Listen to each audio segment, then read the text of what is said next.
We're going to be focusing today on acknowledging and addressing chronic and ubiquitous mental health diagnoses. Today, we're looking at anxiety in particular. We're going to be looking at the root of the anxiety, some current feelings or situations that you might be having that are bringing up the anxiety and bringing that to the surface, as well as messages from spirit on what you need to hear right now, what you need to hear in this place, in this phase in your life, and how to move past it.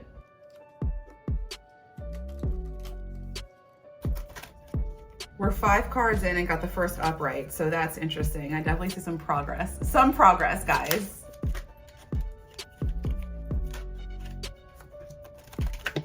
Okay, so first out, when it comes to the root, we're seeing the 4 of Swords in reverse, we're seeing the Tower in reverse, and the 5 of Pentacles in reverse. So all of these cards are not positive cards when it comes to the tarot. So I can absolutely see why this has been a source and generation of anxiety and stress for you. When we are in serious conflict, when we're actively going through an emergency situation or something traumatic, experiencing a divorce, a loss of a job, a loss of a relationship, there is kind of this immediate reaction that we have where we're just kind of responding to fires and we're not actually like reflecting and able to get distance on whatever this emergency situation is. And for you, while you were going through this really difficult time, this separation that was happening here with the 5 of Pentacles, you weren't able to feel and experience kind of like what your body was going through because you were just so focused on getting through that particular situation. Only after getting some distance, only after getting some time on this, were you able to actually see like, wow, this situation, this separation that happened actually did cause me a significant amount of trauma, not even in that time, also in that time, but also ongoing here with this 4 of Swords.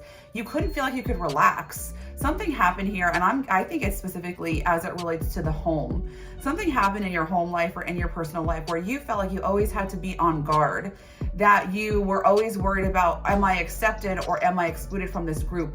I'm getting some codependency as well. Like you really needed to rely on someone else, and as a child this happens, but you really needed to rely on someone else for your own survival, for your own well-being and health. And so this put you in a position where you were simultaneously like wanted things to fall, but also were completely petrified of what would happen if they did. And so you always felt like you had to be on guard, that you couldn't rest. When it comes to your current situation, the 2 of Swords is the first card that came out upright. The 2 of Cups also came out upright, and the King of Wands came out in the reverse. So I'm almost getting a little bit of resentment.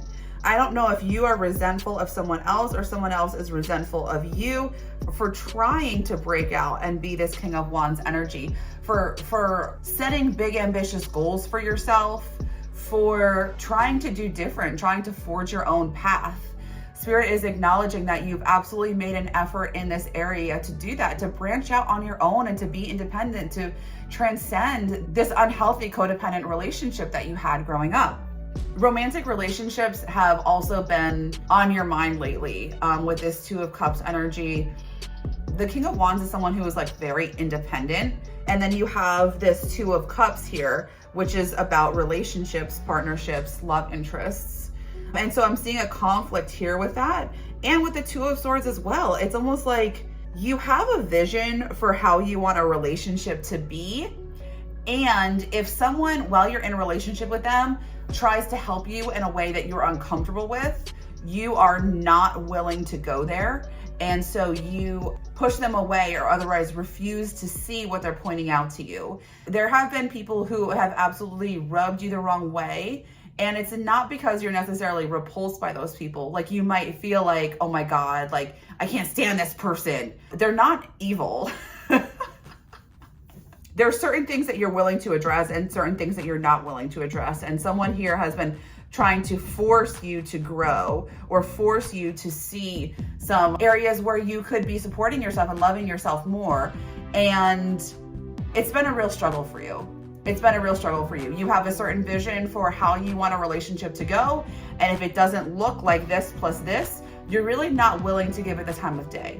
We have the 7 of Pentacles in the reverse, and we have the 10 of Wands in the upright, and the Page of Wands in in reverse. With your anxiety, I'm getting the sense that you may be too focused on the physical world around you. You may be confusing physical security for emotional and spiritual security. If you have been feeling like a martyr lately, if you have been feeling like you have to carry everything on your back, that you are responsible not only for yourself, but you are responsible for other family members or dependents as well, hit that like button. Spirit wants to talk to you about your mentality when it comes to these types of thoughts. When you feel like, oh, I gotta do it myself. If I want something done, I have to do it myself. This is the toxic message that Spirit wants to ask you kindly to reconsider and reevaluate. And I see that you're on a journey. I see that you're on a journey with this Page of Wands. You are really coming out of that feeling of fear and coming out of that approaching relationships as filling a hole in you, and beginning to understand and know yourself in a way where you're beginning to invest in your passions, invest in the things that actually light you up and the things that inspire you. You know, like you're going from this like dark place of, it's just of lack. It's lack and fear of loss. You know, it's interesting. Yes, you were going from a place of lack and fear of loss, and the relationships that you were attracting were to fill that. Like, as you thought these people were coming in, you thought that these were the people who were going to be secure for you. These were the people who were going to not leave you. These are the people who were going to like fill that void for you, so you didn't have to worry and didn't have to have anxiety about loss. And you're moving in the right direction here. You're moving into the direction of not carrying that weight anymore, not carrying that burden, not carrying that like need to feed your insecurity, and beginning to understand and trust yourself, to know yourself and love yourself and invest in yourself. You know, like I just see you like you're valuing your time differently as you get to know people, and as you are more authentically yourself to these people. You're beginning to understand like all of the gradients, like all the different levels of emotional connection that you can have with someone. Like you can have someone that you don't get along with, and you can have someone that like you're cordial with. You can have somebody who you know how to have a conversation with them, and then you have people that you can like connect with on a deeper soul level. And so like you're beginning to like recognize as you're in these relationships the quality of them, and that helps you recognize more and go after more of like the good stuff of like what you want. And so Spirit is encouraging you. You are on the right track. You are heading in the right direction. The more that you invest in knowing and understanding yourself and saying no to like these lower vibe relationships and like saying yes to like more of these higher vibe relationships, you are going to absolutely take off. You're going to take off in your partnerships and in your relationships. So guys, I hope you liked that video. Let me know what you think, okay? Thanks for being here, guys. I really appreciate it. Bye.